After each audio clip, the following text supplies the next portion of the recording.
নতুন আরও একটা দিন, তো আরও একটা নতুন ব্লগ নিয়ে চলে এসেছি তোমাদের সামনে।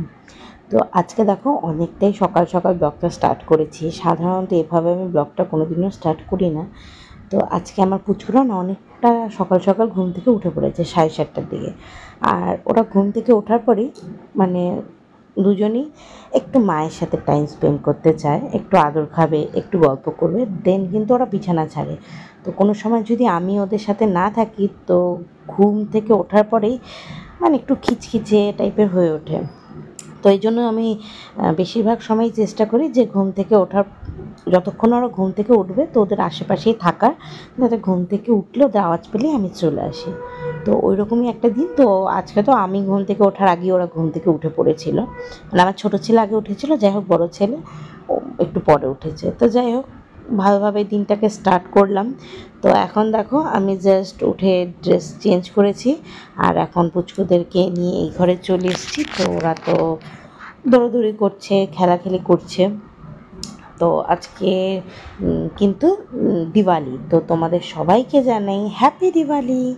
আশা করি তোমাদের আজকে দিনটা খুব খুব ভালো কেটেছে আর সেফলি কাটাও, এটাই চাই।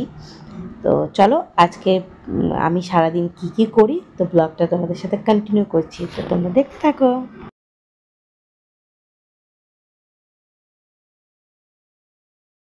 তো কিছুক্ষণ ওরা খেলাখেলি করার পরে কিন্তু ওদেরকে আমি ব্রাশে পেস্ট ভরিয়ে দিলাম, এখন ওরা ব্রাশ করবে। জানো তো ব্লগটা কিন্তু একদম প্রপারভাবে খুব সুন্দরভাবে আমি কিন্তু স্টার্ট করেছিলাম। ভেবেছিলাম অনেক আগে থেকে ভেবেছিলাম যে দিওয়ালির দিন একটা ব্লগ বানাবো, তো সেই মতো স্টার্ট করেছিলাম। বাট পরে যে কি হয়ে গেল ব্লগটা আর কি প্রপারভাবে বানাতেই পারলাম না। মানে খুব মানে কি বলবো, একদমই ব্লগটা কন্টিনিউ করতে পারিনি। ফটো দিয়েই লাস্টে ব্লগটাকে কমপ্লিট করলাম। কারণ না মানে এত ব্যস্ত হয়ে পড়লাম হঠাৎ করে, তো তার জন্য আর ব্লগটাকে সেভাবে বানাতে পারিনি। মানে বানিয়েছি, ছোট ছোট ক্লিপিং আছে, বাট যেভাবে স্টার্ট করেছিলাম সেইভাবে কিন্তু ব্লগটাকে একদম আমি শেষ করতে পারিনি। তো দেখো আমি কিন্তু আমার মন্দিরের সামনে চলে এসেছি। রঙ্গোলি বানাতে অনেকক্ষণ আগেই বানানো স্টার্ট করে দিয়েছি। দেখো জাস্ট হাতের অবস্থা এখনও কমপ্লিট হয়নি। তো এই দিকে দেখো এই সব নিয়ে বসেছি আর এইদিকে হয়েছে, এখানটা আর একটা দেবো, মানে একটু বড় করব। তো এখন 2টোর মতো বাজে। এখন হচ্ছে আমার পুচকুদের খাওয়ার টাইম হয়ে গেছে, তাই ভাবলাম যে না ওদের খাইয়ে আসি, তারপরে আবার বাকিটা কমপ্লিট করব। ঠিক আছে, আমাদেরও খাওয়ার সময় হয়ে গেছে, সবাই খেয়ে ঠেয়ে এসে বাকিটা আবার কমপ্লিট করব। ঠিক আছে, তো তোমরা দেখো কেমন হয়েছে অবশ্যই জানিও। এই তো দেখো আমাদের কিন্তু এখানে রঙ্গোলি কমপ্লিট হয়ে গেছে। তো রঙ্গোলি কমপ্লিট করার পরে তো অন্ধকার হয়ে গেছিলো। তো অন্ধকার হওয়ার পরে দেখো ঘরে এসেছি, ঘরটাকে একটু সাজিয়ে দিলাম। দিওয়ালি বলে কথা, ঘরটা না সাজালে খুব একটা ভালো লাগে না বলো। আর আমার পুচকরা না এরকম আলো জ্বললে পরে খুব খুশি হয়ে যায়। তো ওই জন্যই কিন্তু আরও বেশি করে ঘরটাকে সাজিয়েছি। তো ঘরটা সাজানোর পরে আর তো সেভাবে কিছু করতে পারিনি। তারপরে নিজে রেডি টেডি হয়েছি, ও একটু সবখানে প্রদীপ টদীপ দিয়েছি, মানে দীপাবলির দিন যেটা নিয়ম থাকে তো ওগুলো সব করেছি। করার পরে আমাদের বাড়ির একদম কাছে একটা কালী মন্দির আছে, তো সেই মন্দিরেও গেছিলাম।